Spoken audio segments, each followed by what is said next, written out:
اب ہم آپ کو ادریس علیہ السلام کے بارے میں بتاتے ہیں۔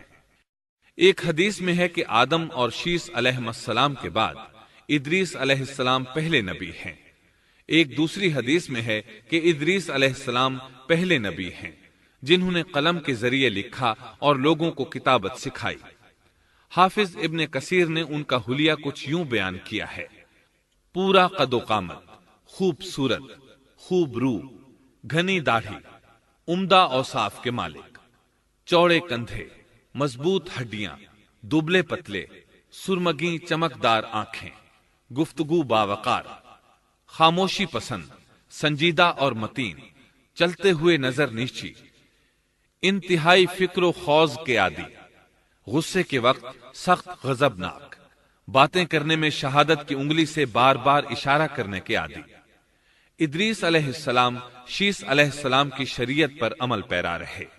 چونکہ ادریس علیہ السلام رسول بھی تھے، اس لیے اللہ کی طرف سے مستقل ان پر شریعت نازل ہوئی، جس کی تشریح و تفسیر کر کے لوگوں کو احکام الہی سے آگاہ فرماتے۔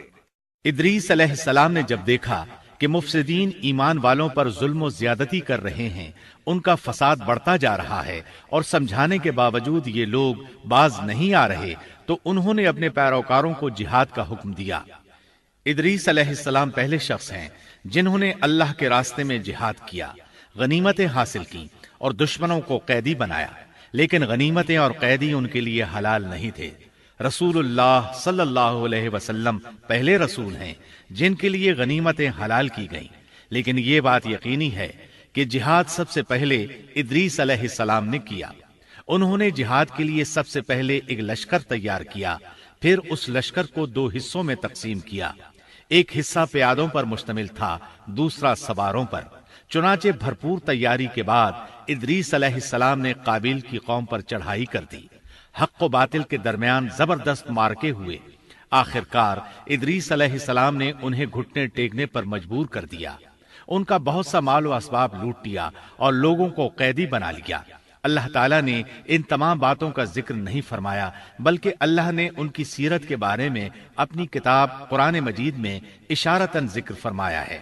مثلا سورہ مریم آیات 56 اور 57 میں ارشاد ہوتا ہے: وَاذْكُرْ فِي الْكِتَابِ إِدْرِيسَ إِنَّهُ كَانَ صِدِّيقًا نَبِيًّا وَرَفَعْنَاهُ مَكَانًا عَلِيًّا۔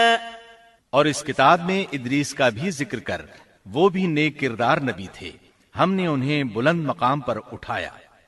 ان کے بلند مرتبے کے بارے میں بخاری اور مسلم میں حدیث موجود ہے کہ نبی کریم صلی اللہ علیہ وسلم نے فرمایا، میں نے معراج کی رات 4تھے آسمان پر ادریس علیہ السلام سے ملاقات کی۔ وہ 4تھے آسمان پر بلند مقام پر فائز تھے۔ ابن جریر نے ایک روایت بیان کی ہے، وہ روایت اس بات کی وضاحت کرتی ہے کہ اللہ تعالیٰ کے ارشاد وَرَفَعْنَاهُ مَكَانًا عَلِيًّا سے کیا مراد ہے، اس کا کیا مفہوم ہے؟ ابن جریر کے علاوہ دیگر بڑے بڑے مفسرین اور مورخین نے بھی اس روایت کو ذکر کیا ہے، لیکن اس کی کوئی صحیح سند نہیں مل سکی۔ وہ روایت یہ ہے۔ ابن ابی حاتم وغیرہ نے اس روایت کو ہلال بن یسار سے بیان کیا ہے۔ وہ کہتے ہیں، میری موجودگی میں ابن عباس رضی اللہ عنہما نے کعب رحمت اللہ علیہ سے پوچھا، کعب، ادریس علیہ السلام کے متعلق اللہ تعالیٰ کے اس قول وَرَفَعْنَاهُ مَكَانًا عَلِيًّا ہم نے انہیں بلند مقام پر اٹھا لیا کا کیا مطلب ہے؟ تو کعب رحمت اللہ علیہ نے جواب دیا، اللہ تعالیٰ نے ادریس علیہ السلام پر ایک مرتبہ یہ وحی نازل فرمائی، اے ادریس، تمام اہل دنیا جس قدر روزانہ نیک عمل کریں گے ان سب کے برابر میں تجھے ہر دن اجر دوں گا۔ ادریس علیہ السلام نے یہ سنا تو انہیں خواہش محسوس ہوئی کہ میرے اعمال میں روز افزوں اضافہ ہو، اس لیے عمر کا حصہ طویل ہو جائے تو اچھا ہے۔ انہوں نے وحی الہی اور اپنے اس خیال کو ایک رفیق فرشتے پر ظاہر کر کے کہا، اس معاملے میں موت کے فرشتے سے گفتگو کرو تاکہ میں نیک اعمال کا زیادہ سے زیادہ وقت حاصل کر سکوں۔